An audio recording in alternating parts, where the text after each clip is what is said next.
ARTchat, our third of 2021 with Squishy Stone. And now is it ROBISON or ROBISON or what? I pronounce it Robison, but ROBISON is fine too. No. We're going to pronounce it right. That's the second artist. Last week, she was not particular about how we pronounced her name. So, yeah, Stone, Stephanie Robison. We are missing one today, but she was very eager to watch the video. So cool. I'm going to go turn out the lights so that we can see you better. I'm going to turn on the projector so we can see you here. If it looks like we're not looking into your eyes, Stephanie, because we're watching you projected on the wall. Okay, that's cool.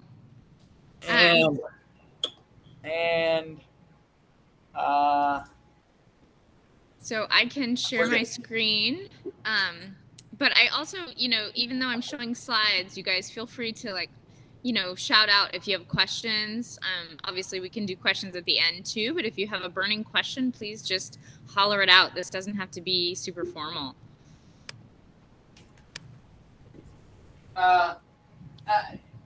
Hey, would you speak just for a moment? Just about. Can you hear me? Yes, can hear you. Stephanie, this is okay. So we watched your videos. Yeah. And I'm noticing my first question before we get started, which you can address at some point during this. Okay. The homemade shirts. Oh yeah. They're wonderful. So thanks. Yeah. I mean, and it became evident whenever we were watching the workshop, the stone. Oh yeah. Yeah, so that actually came from necessity, really. Form and function often are sort of born out of necessity. But I was finding myself, of course, always in the shop, right? So you're 1 minute you're stone carving, the next minute you're teaching welding, and sometimes you don't have time to put on a jacket, or you're, underneath a piece of equipment getting all, greasy and everything. And so anytime I would buy a new item of clothing, it seemed like within a week I had either a big grease stain or a hole in the thing. So I started recycling, some of my old T-shirts and just basically starting, patchwork on top of the holes and the grease stains. And so that's what I do now. I just kind of, and people know that I do it, so they'll drop off like bags of T-shirts from sporting events that maybe didn't sell, or, so sometimes they'll be triple extra large, and I just cut them up and reconfigure them, and it's kind of fun. It actually is more fun for me than shopping, for sure, so and it provides a little bit of a creative outlet, I try to think about color and texture and pattern, and use that time to do that. So it's it's kind of feeds the work in some ways. Now, is that a hand sewing adventure, or do you? Good question. No, I prefer the machine. If I can do it on the machine, I prefer that. So it's just a regular sewing machine. You need to use a wide stitch when you're sewing stretchy fabric. Otherwise, a zigzag, something like that. And why is that? Let's see if I can get this PowerPoint up here without too many technical difficulties. Let's see. So tell me if you guys are seeing. Are you seeing Seeing all of the bunch of images? Yeah. Slides. Okay. Okay. Great. Yeah. So I can hear you, but I can't see you guys. So definitely shout out if you have any questions as we're going through this.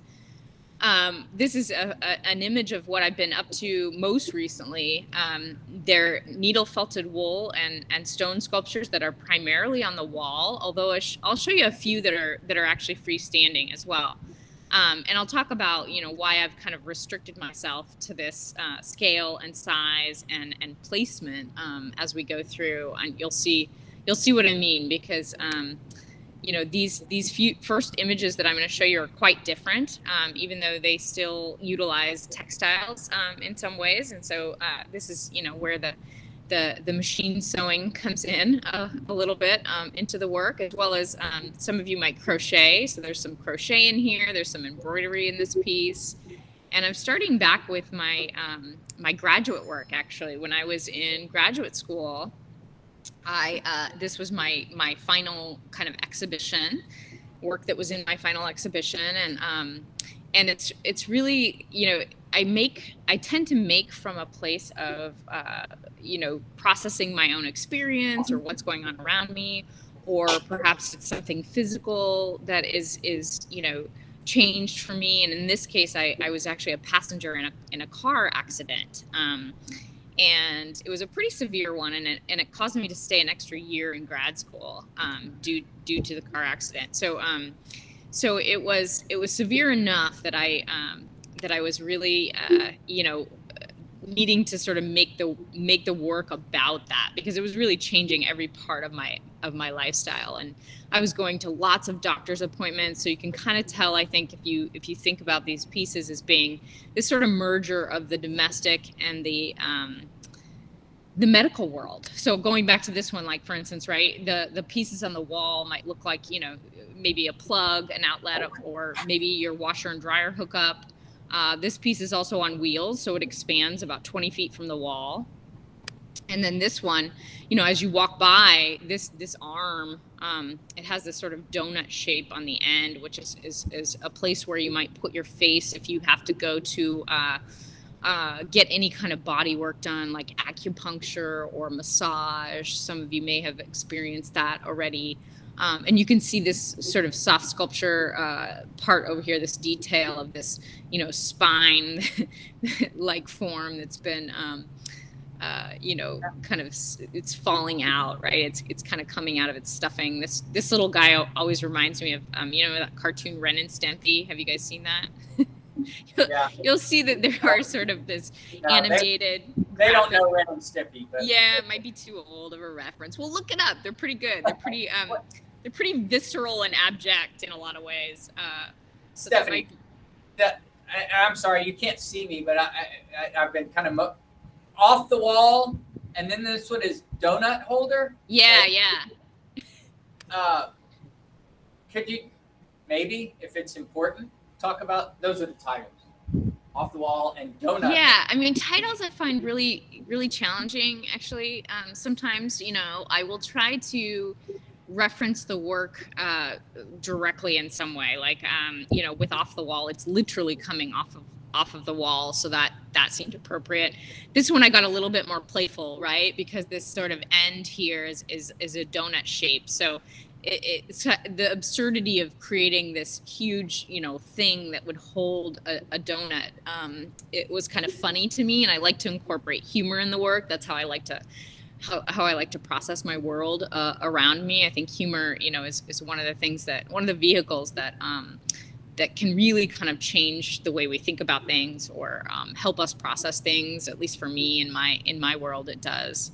And this one, I forgot to mention. So if you walk by this really fast, it'll kind of, you know, bob up and down, and then it'll actually, it actually has the potential to rotate 360 degrees. So it has a lot of kinetic movement to it. And this one, you know, around the same time, so I'm actually having to change, you know, my couch, my mattress. So I start making these pillow-like forms that are, instead of it just being a rectangle, it starts to be this either reference to the body or a contraption that would fit the body. So, you know, all of these pieces are kind of challenging ideas of functionality, right? Like it looks like it might function, but you're not quite sure how or in what way it functions exactly. And then you know, from there, I sort of started to expand and really get interested in symbols and developing my own symbols for things. And so you see this pink stack in this work, and this little umbrella, and then even the stairwell, you know. So I start to think about, well, what do these things mean? For me, the pink stack I started to use as a reference to the body or the self.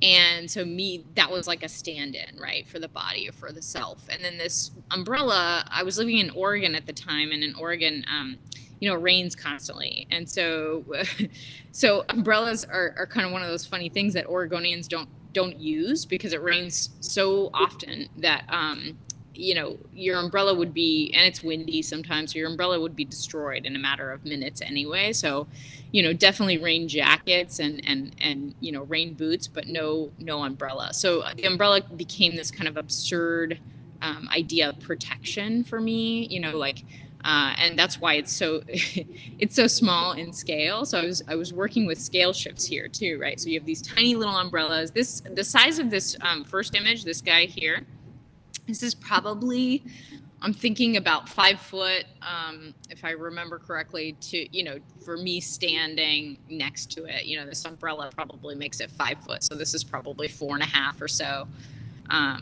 So that gives you a sense of, playing with, this miniature landscape, sort of surreal landscape in some ways, and scaffolding here. And then if you could see the other side of this is just kind of this open doorway in wood that is roughly the same size as this opening of the underneath of the stairs.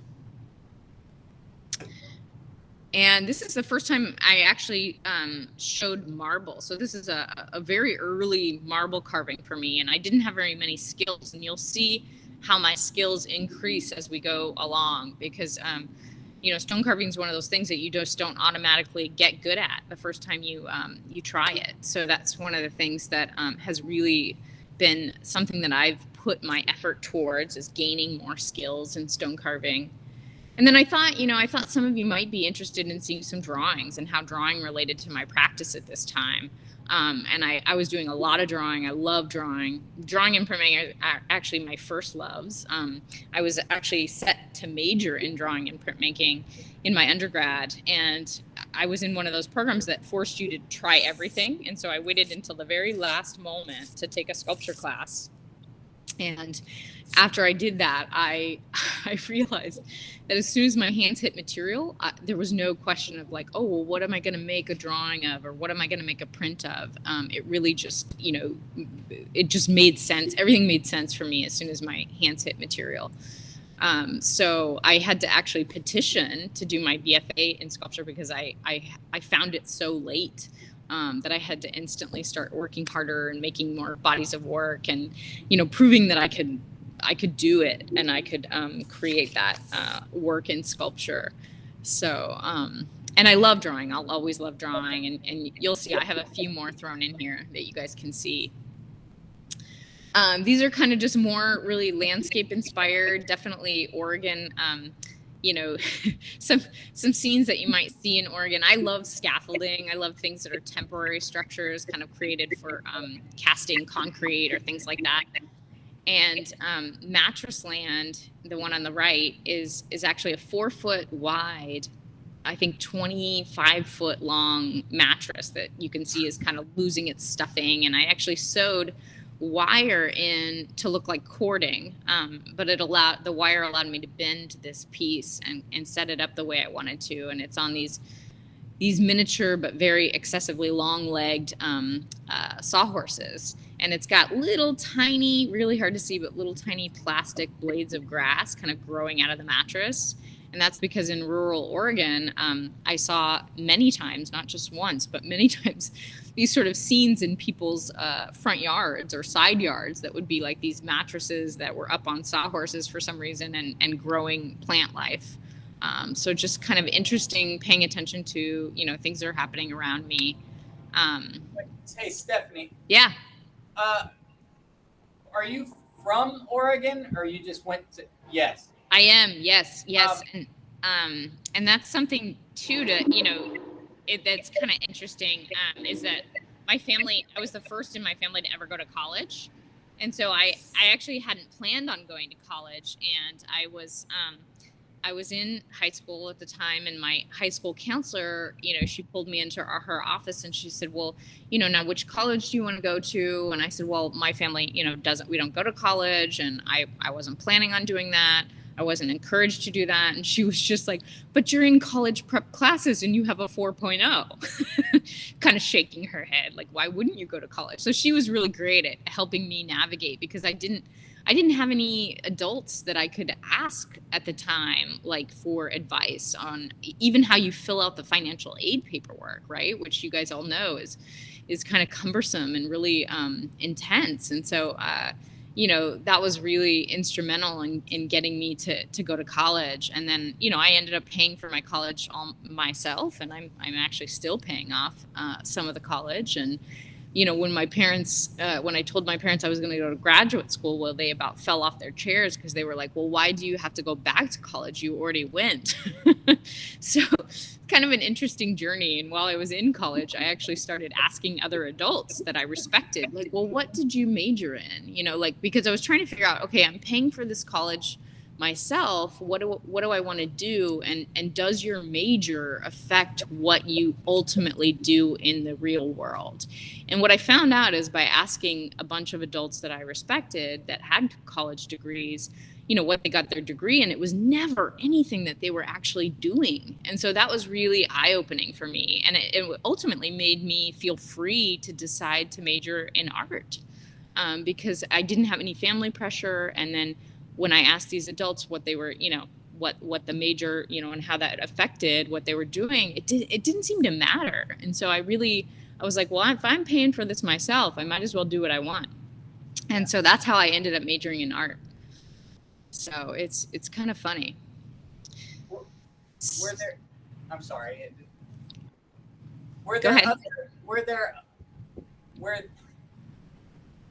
In the graduate program that you were in, and you were doing these, but graduate school was in Oregon, was it? It was actually. So that's another reason why I stayed in state for school, is because I was so naive, and also because I was paying for it myself. I'm very frugal, and I ended up staying in state. And I really didn't care. Like, when I decided to go to graduate school, it was really because that was the only way that I could figure out how to get the government to loan me money for a studio. That was really my main decision factor, my main deciding factor. I was trying to actually live in the real world and make art, and it was just, I was hiding all this weird stuff in my closet, because I didn't want anybody to know, my friends and family, what I was making, and I wasn't comfortable with my making yet. And it was just really one of those things where I felt like, you know what, I need to go back into the incubation place, which is what academia is good for, and be in that and learn how to talk about work and feel comfortable showing work. Because a lot of times when you're first making, it's kind of a big deal to show work, and it's almost like your baby, right? And you don't want to, I don't know, it's just nerve-wracking. And just to have other people judging that work is also really nerve-wracking. And so grad school was one of the ways where, I felt like I could expand my making and really, have people that were engaged and wanted to talk about the making, and just really push, what I was thinking about and what I was able to do. And I learned a lot of things in grad school, especially in the world of sculpture. Just, I learned bronze casting. I learned how to carve wood. I knew a little bit of how to carve stone, but I learned a little bit more, even though I couldn't do much stone while I was in grad school, because, academia is very fast paced. And so stone carving is very slow. And so those things don't really mix. So I did most of my stone carving outside of, after I was finished with school. But I fell in love with it early on. This piece is kind of, one of my first larger installations. And that blue area that you're seeing in the center is actually a blue vinyl, recessed interior that fits my body, so I can lay down in that piece. And this is what you're seeing over on the other side. This is about stool height. If you were, seeing this in your domestic space, it would be kind of the height of a low stool. And then this is recessed, upholstered blue vinyl inside yellow marble. So working through ideas in different materials, I find really helpful. This is just, some drawings of that sort of same piece. That piece was really about how we navigate or mediate our interactions with nature. So thinking about, this kind of boat-like structure, and maybe the boat is serving as this vehicle to experience nature, but you're not really in it. You're sort of protected from it. And then I started thinking, I went on this trip to Arizona to visit some friends, and I started seeing these towers and different ghost towns. And I started thinking about, well, how could I tell if that was a real thing? They were presented as real, but I was skeptical and started thinking about facades and, what's real and what's an illusion. And so I started building work, and I'm skipping through kind of a lot here because I know we don't have a huge amount of time, but started building work around that. So started thinking about facades and building inflatables. I started building inflatables during this time. So this smoke cloud here that you're seeing up on the ceiling on the left is actually 10 foot high, just to give you a sense of that scale of that piece. And then I did these fake, vinyl bricks that had mirrors embedded in the back of them. And what I found, on a sculptural level is that those were solid volumes, but putting the mirror in, they actually looked like negative space. And so sorry, we have a lot of trains here. I live in my studio. My studio is like in between 3 train tracks, so we get a lot of train noise. Anyway, so what happened was I noticed that the mass of those, or the volume, or the solidness of those disappeared when I put these mirrors in. And so it was a really interesting sculptural phenomenon that was happening. And I'm very interested. I'm very nerdy. I love to talk about that kind of thing, where you have solid volume and negative space and what's happening with the piece and how is it balanced. And that's really what all my new work is about, is all of those things, like balancing color and texture and solid versus negative space and all of that. So this piece I started thinking about, inspecting or how do we know, like, ourselves, or what if we're confronted with ourselves? And so as you came in this installation, you came in this dark doorway, and then what you saw was the image on the right. You basically saw these weird sort of arm, creatures with these heads, and then you notice that the head is actually a mirror, and you're seeing yourself. So you're really confronted with yourself with this work. And after I created that, or while I was creating that work, some curators came by, and they were curating a big show at the Tacoma Art Museum in Washington. And they saw that piece that I was working on, and then they saw this one on the left, an image of this one, and they asked me to do a site-specific piece in the atrium of the Tacoma Art Museum, which is essentially this place that no people can go, but you see it in one-way mirrored glass from anywhere in the museum. So it's kind of a cool space, but really like a complex design problem, because anything you put in there is going to be infinitely reflected in this one-way mirrored glass. So it was a really fun, it was a fun, challenging design problem. I'm not sure that it was extremely successful, but it was one of those things where it was a really cool opportunity and really fun to do. And I called this wrecking ball cloud, and this was a big cloud that was kinetic. So it was hanging, the wind would blow slightly, and it would just kind of rock back and forth, and you could see it anywhere where you were in the museum. Sort of this dystopia. And some of you might be wondering, like, what is this white plasticky material?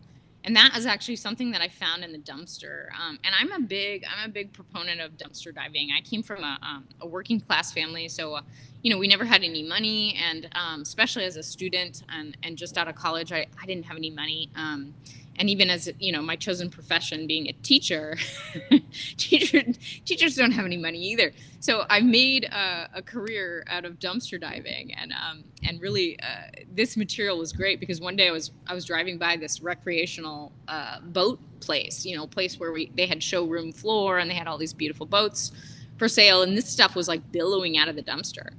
And it's actually a plastic on one side and a soft felt, or I guess felt on the other side. And so it's meant to like protect Humvees and recreational vehicles when they ship them on the highway. And I started so when I had that big commission to do this Tacoma Art Museum piece, that was when the recession hit. So some of you probably don't remember this, but in 2008, it was a big deal, and there was a huge recession, and all these recreational boat places essentially couldn't sell any boats or anything. So the source that I was finding this white plastic dried up, and I actually had to contact the company. But that ended up being a success, because the company I found out was called Transhield. And I called them up and I sent them some images of what I had been doing. And I asked them, I said, I'm an artist, you know, is there any way that you guys would send me stuff off of your cutting room floor? And they were like, oh my God, yes. Like, tell us your address. And they shipped 200 pounds to my studio for free, because it was cheaper for them to do that than to try and recycle that stuff, which kind of tells you how disgusting that stuff is. Of course, I didn't tell them that that was sort of part of what I was talking about with the work, but it was just kind of interesting, and it taught me something, like, about, you know, materials and how to source materials. And I think there's a lot of other artists that end up doing that, that use mass amounts of material. You know, and I love working this way, like site specific. It really tells me a lot. These two pieces are more about the you know, sort of looking at yourself or trying to see yourself clearly. And again, you know, two different ways of communicating that. One's a very small scale piece with stone and wood, and the other one is much larger. This tallest piece back here is about 9 feet high, and these are mirrors. And so as you walk around this inflatable blob, you actually can never see yourself nor the entire blob in these mirrors. So it's really about, like, you know, trying to see yourself clearly and really not able to ever get a full sense of yourself. And then as I'm doing these big installations in the quiet or the you know, private space of my studio, I'm actually learning to carve. So I'm actually practicing, and I'm carving and trying to really get my skills up to par, because I had all these ideas in stone, but I didn't have the skill level to do it. And so it was really, like, for me, I had to practice and try to feel comfortable and really get a sense and put in the time, right, to become you know, able to use that material in a way that I wanted to.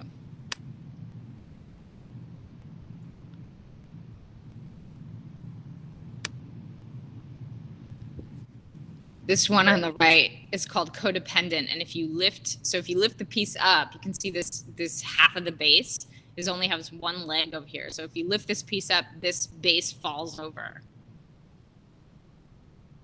I think oh, go ahead.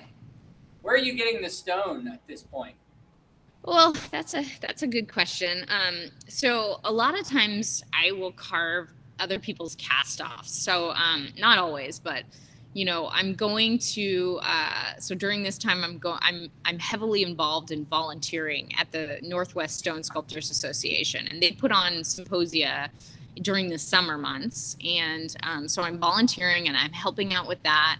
And I'm either picking up people's cast-offs, like maybe they've cut a section off of their really big sculpture, and they've either gifted it to me, or I've, you know, given them some money for it, or I'm paying for stone from one of the dealers that come there to sell. And it is a challenge. I mean, you know, stone is, you know, stone's hard to get. I mean, you sort of have to look at where, you know, in the U.S. we have stone quarries, you know, which is Utah has a lot, and Vermont has a lot, but, you know, certain places where I am and where you guys are, you know, it's not as easy to just get stone. And so you really have to have a dealer. And now that I'm in the Bay Area, we've actually lost all of our stone dealers in the Bay Area. But because people know that I carve stone, they'll actually call me up a lot of times when someone is retiring from carving stone and they have a big, you know, pile, or they maybe have had an accident and they can't carve stone anymore. So I'm the person that they call, and I usually can go and pick up, you know, the truckload with some help, and then I bring it to my studio. And I'll show you an image of my studio, and you'll see my stone pile outside on my loading dock here at the warehouse.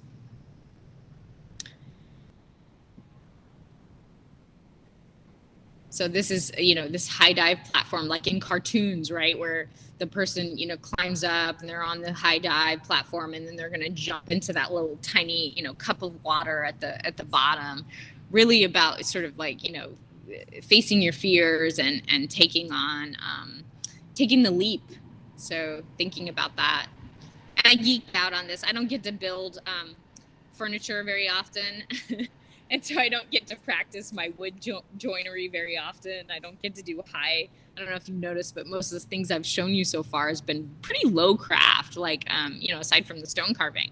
I was trying to speak to really fast materials and things that would not necessarily reference back to some sort of high art. And trying to think about, what my family would relate to, because that was the closest thing to me at the time. This one's actually steel and pink marble.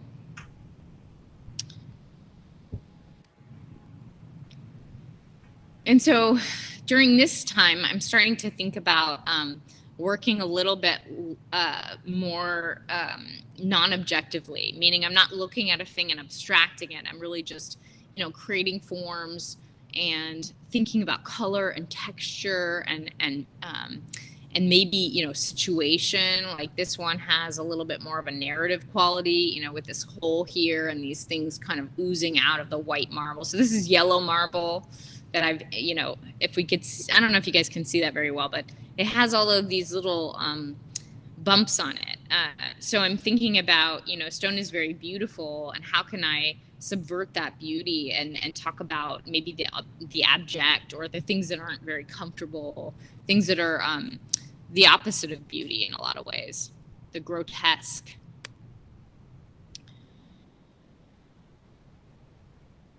And I start to think about, adding color on the stone myself and changing different textures.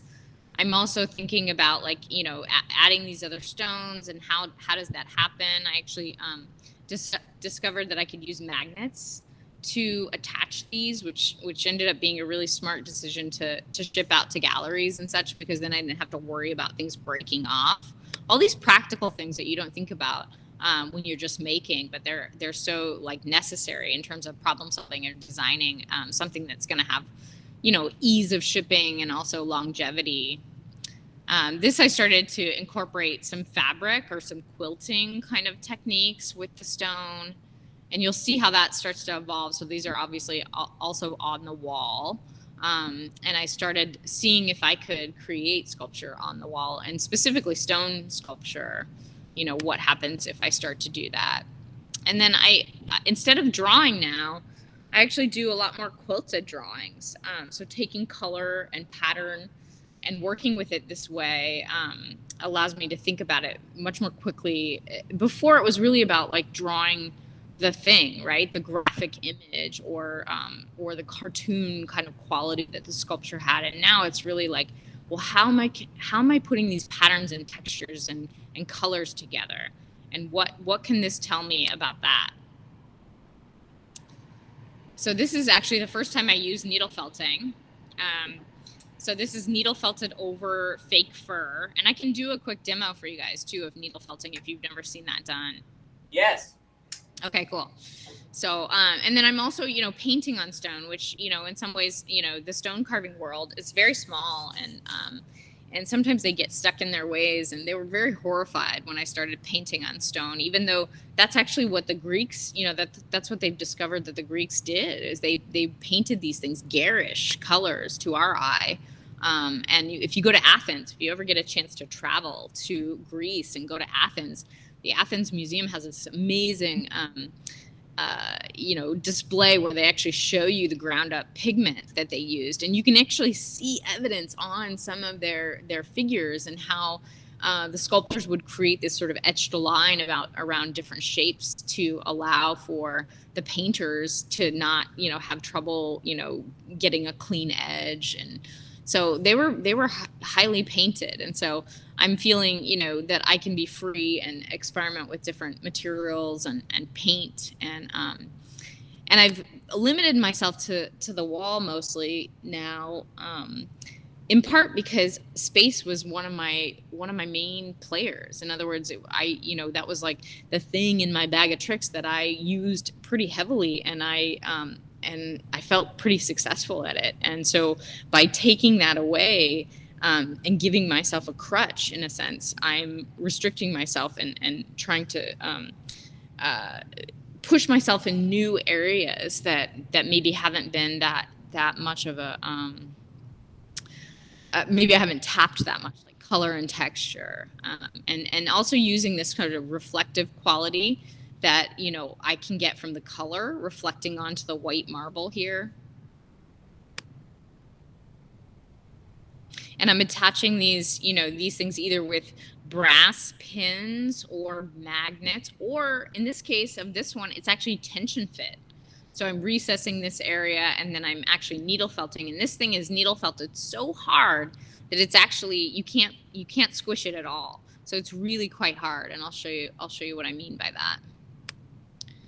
This one's attached with magnets. So, you know, this comes off and there's a magnet embedded in the limestone. And then I'm painting on the limestone as well. Again, magnets, you know, that's what keeps this up. And the cool thing about the magnets is that I can take this off and repair it if I ever needed to. You know, or if a client bought it, they could actually just ship me this wool part and not have to ship the stone, which is more expensive to ship.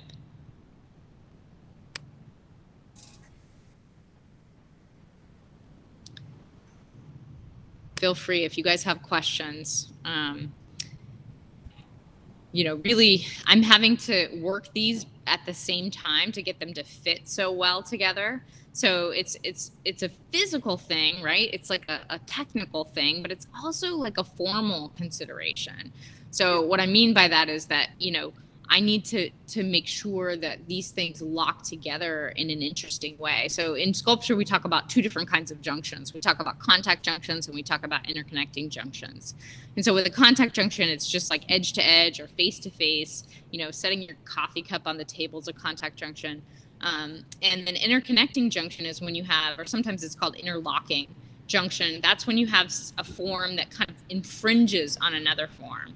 So this one is a hybrid of the two, right? So you've got, it's essentially a contact junction, but it looks like it's playing with you and saying, oh no, am I a contact junction or an interconnecting junction? So those are nerdy sculpture things that I'm doing and having a fun time with. I don't know if you guys are as nerdy as I am. Wait, Stephanie. Yeah. The close contact, the last one. Is that the one that you were working on in the video that you sent, that you had there was a paper? Yes, it was. You're totally right. Yes. Yeah. Wow, good memory. Good to see the actual the felt. Yeah. The finished result. Yeah. That's cool. I didn't even connect that. That's great. Yeah, and you know, when I'm cutting paper like that, you know, obviously this part, right? It's hard to, because this part's coming out at you. And so with the paper, you know, I can sort of make that decision to cut that shape, but then I have to, as I'm building this in 3D, if I just went with the flatness of the paper, you can kind of imagine how boring that would be if we got a side view of this, right? Yeah. So if I had a side view to show you, you would see this thing jetting out. And you have to do things like that with sculpture. You have to look at it from every single perspective. And that's what makes it so challenging and exciting, is that you can't just look at it from straight on. You've got to look at it from the side and you know, from one side or the other side or the back side. You know, all these things provide all these challenges. And then, you know, in terms of the drawing, like the drawing is sort of coming in, you know, in ways on these sculptures, it's actually physically on there. So I can actually draw with the wool, with the needle felting. It's so precise. It allows me to draw, and I can do this and become really painterly. It's pretty fun. I have a question. Yeah. How do you get them to stay on the wall? Or like, how do you to stay on the wall? Yes. Good question. I will show you that. I'll show you the behind the scenes, because that's a great question. Because the you know, we were talking about contact junctions and interconnecting junctions with one material to another, but also it's the context, right? It being on the wall. And I've seen so many people not pay attention to that and pay attention, like it sort of jets out from the wall in weird and awkward ways. And I wanted these to be really flush and really appear to be floating. I also have a question. Okay, so what like makes you think of these shapes? Or do you get like inspiration from something or you just think about it? I think it's because I've been working for so many years and thinking about form and shape. And also in my undergrad, I actually took life drawing every semester basically every semester that I was in school. So I had obscene numbers of credits in life drawing. In fact, it finally cut me off. And then the instructor took pity on me and let me come in and draw, even though I wasn't enrolled in the class, because I helped out a lot. So I spent a long time studying the figure. And I think if you can draw the figure really well and competently, and even work the figure in clay, if that's appealing to you, you essentially have a sophistication of form, or you develop a sophistication of form that you couldn't do any other way. I really think that studying the figure is like such a great thing to do, even if you don't want to make figurative sculpture. Like you see in my work, I don't make figurative sculpture, but if you start to think about the body in relationship to some of these forms, you can see where I think you can see the evidence, or at least I can notice the evidence of where, one form comes together and meets the other one. And the body has just such incredible parts, that come together to form a whole. And it's just like, there's so many great, wonderful ways that, our skin folds, and gravity, is one of the things that I love about the body as well, how gravity affects the body. So yeah, all of that knowledge, I think, has come together to allow me to make this work now. And I'm having just such a good time, like learning from these two materials. And I think that they have so much more to teach me. I mean, my long love affair with stone, and in particular with marble, I just find that I learned so much from that material. And then the wool is fairly new for me, and only been in the last 4 years that I've been experimenting with the wool. But it's fun because it's both additive and reductive. So, and you'll see what I mean when I do this demo for you guys real quick. This is actually a really new one. I just made when I was in Houston over the summer, and it already sold, so I won't even get to see it again, which is so weird because it's still in Houston on exhibit. But you can kind of see how I'm playing with flat pieces, kind of going over. I'm playing with those junctions again, right, that we just talked about. So this would be a contact junction, right? But then because these sort of overlap the stone, they start to become interconnecting or interlocking junctions. And then here I'm playing with the, drawing and mimicking the veining that's in this pink marble. It's got this purple veining in it. So I'm sort of elaborating on that and mimicking that and playing with different textures. I really got an opportunity during my residency in Houston this summer to play with different textures and just have a good time. This piece is called Crescendo. And also going to a really nice collector in Houston. And then I thought I'd show you some of the more freestanding. So I haven't done too many of the freestanding with the wool and the stone, but definitely a few little pieces. Hey, Stephanie. Yeah. I just a time reference. We have 20 minutes. Oh, okay. Let me kill this then. Well, I'll show you one more thing, which is the this is kind of my outside carving area.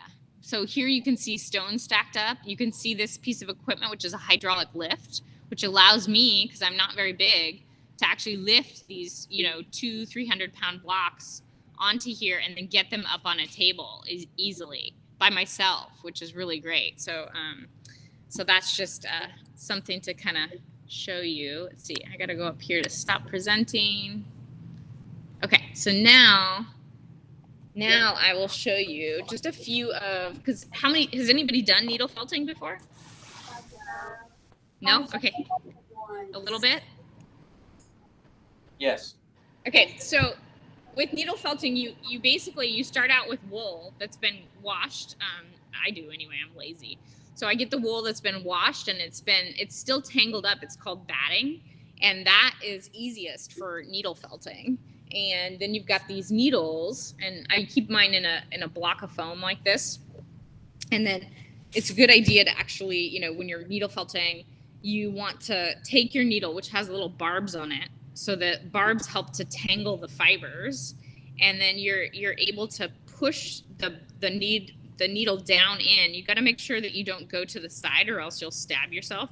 So you want to train yourself to kind of go straight down into that foam, and then you just keep rotating the work. And that's how you're able to sort of create form. So it's weird because it's both reductive, but it's also additive. So you're reducing, right? But then I can actually add something, like if I got done with this and I wanted to add on, like I've got this one that's already, nearly finished. And if I want to add another one of these appendages, all I have to do is make one, and then I can just attach it right here. So it's pretty cool. It's very versatile, almost like clay in a lot of ways, only you don't have to babysit it. And then in terms of, being able to squish it, and sort of make it dent in with your finger, I'm actually needle felting so that they're so hard that I can run drywall screws into. I'll show you this one I have back here. So this guy is so hard that I've actually been able to embed drywall screws in. And then in the marble, I embed magnets. And so that's what allows this one to be held up and kind of defy gravity. Like that. How long does it take to get that hard? It takes a lot.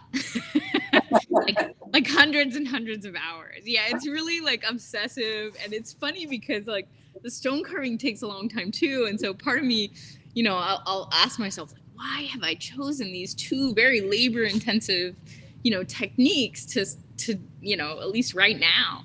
And I think it's just that they both sort of slow me down and teach me patience, and they teach me, a lot of things. And I get to look at the subtle contours. Like, I don't know if you guys talk about this a lot, but we do in my sculpture class, we talk about contours, paying attention to this outside edge, right? Where every time you move this, that outside contour changes. And so you want to make sure your outside contour is active, all the time, that you don't have any dead zones. And so that's something that I love to do because I'm a geeky sculptor. And then the other thing, and you guys watched the video, so maybe I don't need to show you this, but, just doing that cut paper technique, and sometimes I cut a few options, right? So I don't really know which is the right one. So I cut myself some options and make some other decisions. And one of the things also, just in terms of design is, when you have a piece like this, you cut a piece of paper and you're looking at solid volume, and then you're looking at this being about the same size. That's sort of a composition killer, right? It's like making a horizon line right in the middle of your paper. Some of you that have worked with 2D. So, that's the time that I can, adjust this, right? And think, okay, well, this might be a more dynamic composition because now I have this smaller solid volume than this. And then maybe I can make more exciting negative space to kind of balance out the solid volume of this. So these are the questions that I'm thinking about as I'm making work. It's a lot of like, formal stuff, really, and balance, and talking about color and texture and all that stuff. What about questions? You guys have more questions? I can show you some. Started out with drawing. Was it like a difficult transition once you discovered that you liked sculpting to just going straight into like sculpting or working with other materials? I think I missed the last part of that, but the first part was a difficult transition to go from like the drawing to the sculpture. Yes. I think for me, it was a really exciting transition. I felt like I no longer had to think about, well, what was I going to make? As soon as my hands hit material, it was like I just instantly started making bodies of work. And there were other things that I had to think about in terms of material. Like I had to learn, right? Different materials. And of course, that's always sometimes frustrating, right? To learn a new material. Oftentimes, I feel like when I'm learning a new material, I have to make it 3 times before I actually get what I want. And I think when you're in academia, that can be really frustrating. You're on a tight deadline, right? So making it 3 times, you might not actually have that luxury. But I think that there's something to be said for giving yourself that time and giving yourself time to play. I mean, I think we think of play as adults. We think of play as being so beneath us, but actually that's where learning happens. And so if you can think of play seriously and take it seriously and actually devote time to play, that's where you can actually gain new ideas and become, it can lead you in a really, fabulous direction that it wouldn't come to you automatically, right? So we have to allow time for that. It's almost like our experimenting. If you can think of it as your laboratory, right? You're in your laboratory, you got to try some things out and experiment before you can actually start in on the piece. So I always have my students do something called material samples. So whenever they have a new assignment, a new material, like right for now, I gave them masking tape. And so they have to create a sculpture out of masking tape, but it can't look like masking tape and they can't paint it. So they have to use the intrinsic properties of masking tape, like sticky side, on one and not on the other. And then before they do their sculpture, they actually do these little tiny material samples. And so we talk about, well, does it look like masking tape still, or how could you push it even further to get it not to look like masking tape? So all kinds of ways you can kind of trick yourself into pushing in new directions. But I think this is incredibly important, especially in design. Like if some of you want to go into interior design or architecture, design of any kind, really, those are the places where, that ability to challenge and push a material in a new direction is really critical. So I don't know if you guys want to see stone carving tools, but I've got some, just your sort of standard stone carving. Your main stone carving tool is this chisel. You guys probably did you watch that video? Oh, we not in its entirety. We skipped through. Yeah. Okay. So then these I use a lot. These are called bushing chisels, which I don't think I showed in the video. I can't remember. But these are what I use to texture the marble and also reduce. So they will crush and kind of reduce the stone, but they're especially the baby one, that's more about texturing. And then I use a lot of diamonds in a lot of different sizes and shapes, especially with the marble. And silicon carbide sandpaper, which is, most of us know sandpaper, from woodworking, which is aluminum oxide. But the silicon carbide sandpaper is more robust, kind of allows you to get and remove more material. This is so it's typically black. It also is typically a wet dry, as opposed to your sandpaper that is aluminum oxide is always used dry. I have little tiny diamond files that are more like rifflers. And the diamond files are actually pretty inexpensive. Industrial diamonds are pretty cheap. You can find them on the, Amazon for pretty cheap. All right, what else? You have some? I don't know how to word it. I guess, would you say it's harder, or it gets harder to express yourself when you're using like more technically difficult mediums? That's a good question. I don't know. I think for more technically difficult mediums, more technically intense mediums, it takes longer, right? So in that way, like there's not as many, you have less room for error and less room for experimentation, which for me as a young maker felt stifling. It felt like I needed to work out some of these ideas before I invested a lot of time, because I didn't even know if they were good, right? It's like spending all that time on something and then just like getting done with it and being like, wow, that's really not that strong, is hard. I think that's a hard thing to face. And I think as a beginner, probably the best advice one could give a beginner is to really just make as much as you possibly can.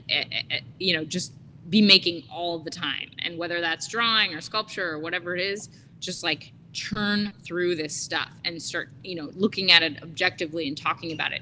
If you get too precious about something, and I see this a lot when I'm teaching beginning drawing, especially, students will come in and they'll think that they have skills, they do have skills. They've had skills that they've acquired, and they hang on to those skills with like a death grip, right? And then they're not allowing themselves to be open to learn and grow from that, because they're so concerned that they're going to like lose those skills if they grow any further. And that's just such a sad thing to watch as an instructor. So I think the best advice I could give you is not to be precious about anything you're making right now, and just make, and try to be as objective as possible and be like, well, yeah, okay, that thing is really working, this part here, but this other part is not working. Like, so why isn't it working? Like, is it because it's not balanced? Is it because it doesn't have, you know, like the craftsmanship's not up to par? Like, what is the stumbling block to the you know, the overall enjoyment of that piece? Stephanie, I have, going on what you told us, and you told me and you told them about the history of your family and not going to college, and then how you were able to really feel as though you could go and study on your own and choose what you were doing, because there was not a predetermined path for you. Right. You talked about and I'm paraphrasing your words here, the low craft of the construction of the bases, if you will, although, you know, they were beyond just being a platform for them, because they did have a quality of their own that was identifiable. Yeah. And that would relate back to the family, to your family. Yes. You know, the work has become very refined. Yeah. So I'm wondering how, like, and one of my earlier questions was going to be, since you were doing those regional landscapes and you were from Oregon, like, how does this, and the shirts. I think the shirt kind of harkens back to those bases that you were making, because looking at the shirt, especially when you got up and turned around and walked back to these refined object. Like, how do you see this making a full circle, or do you? How does your family feel about, you know, how do they feel about the objects you create and your, you know, getting better at a craft? And now teaching, like, you're encouraging people to be in company. Yeah, well, I mean, I've been teaching for a long time, so they've gotten used to that. You know, I think it's like, you know, you as a person, right? You grow, and at first your family is like the most important thing to you. And then you sort of get, you know, you get to know yourself a little bit better, and you start growing beyond that circle. And I think that's definitely like been part of my journey, right? So it's not as important to me that my family be okay, or that whatever I'm doing be acceptable to them anymore, right? Because I'm sort of like, you know, maybe old enough to not care or worry about that anymore. But early on, it was really important. And my grandma passed away 3 years ago, and she was very much, you know, somebody that I credit to making me, you know, a maker. She was always, you know, as soon as everyone else went to work, she was kind of my primary caretaker, and we would get into all sorts of things. We would make the hide-a-bed into, you know, we'd unroll the hide-a-bed, we'd put all the dining chairs up on the hide-a-bed, and we'd make forts. And, you know, I was always like making stuff with cardboard, and, you know, she was really great in encouraging that creativity. And she would do things too, like she was Depression era, and she would save everything. And I have the one thing that I wanted, you know, when she passed away 3 years ago, my mom said, well, come, you know, do you want anything? And I took a coffee can she basically did pop rivets. She took a coffee can and she did pop rivets, and pop riveted this copper porcelain teapot handle onto this old coffee can. And I just, like, that's my most prized possession, you know, because it's like this hilarious, like, merger of these two, you know, sort of high and low things coming together in one object. But it's so functional, and it's so her. Like, it's just taking these things that are around and being like, well, how can I reuse this? Or how can I turn this into something that is functional? Or how can I see this in another way? I think that's really what I credit her with having given me, is this ability to see everyday objects in a different way. And so, you know, that's been just, I'm very thankful for that part of what she has passed on to me. And then, you know, to where my family's concerned, I mean, they've sort of just, you know, gotten used to things, right? The weird things that I make. They definitely don't understand them, but they're always in the back, sort of cheerleading me on, which is really really sweet, and I'm always very thankful for it. Well, we have 3 minutes left, so unless we're before bell time. So, have any? My grandma also taught me to sew. Ah. She wanted to teach me to sew more functional things, but I really wasn't interested at the time, I wish I would have taken more lessons from her while she could still see. When I was finally ready to learn, she really couldn't see anymore real well. Wait, we had one more before we go. Okay. How are the stones connected to the wall? Oh yes. Oh, I'm so sorry. I forgot to show you that. So I use bronze, and this is actually bronze scrap from the metal shop next door. And I recess, and then I use epoxy, and I drill a hole with my diamonds. I have diamonds on rotary tools that I can drill a hole, and so they slide on. So they basically, slide over that nail and just are seamless. This is another one where when they get bigger, I use sort of a double. Yeah. A double one there. So when you are, go. Has one of your pieces ever fallen off the wall, broken? No. Definitely not. No. That's interesting. How does the nail not fall through the drywall of the wall? That's a great question. There are so many different kinds of anchors, and that's like how to keep stuff up is kind of a lesson in and of itself. There's actually a YouTube that my friend and I created recently during the pandemic that's all about wall anchors and which types of anchors to use in which type of situation, which I can pass on to Robbie if that seems okay, and you guys can watch that at a later time, because even hanging a shelf on the wall, right? You need that knowledge. Yeah. Yeah, well, and that's good. So you're not limited to finding a stud. No. Yeah. There's amazing stuff out there on the market. Mm-hmm. Mm-hmm.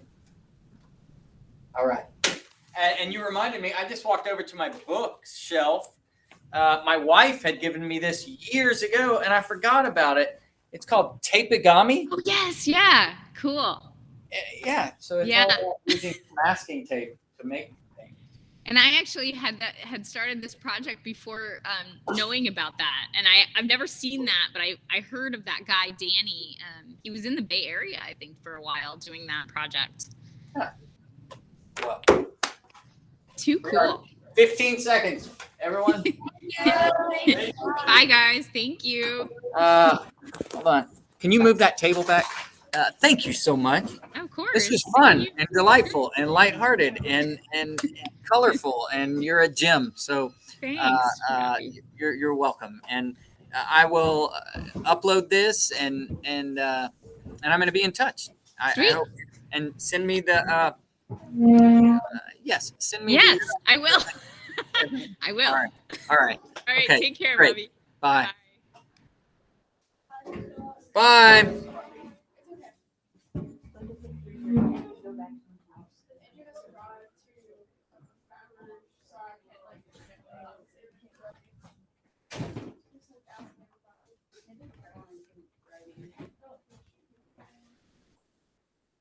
Oh, hey.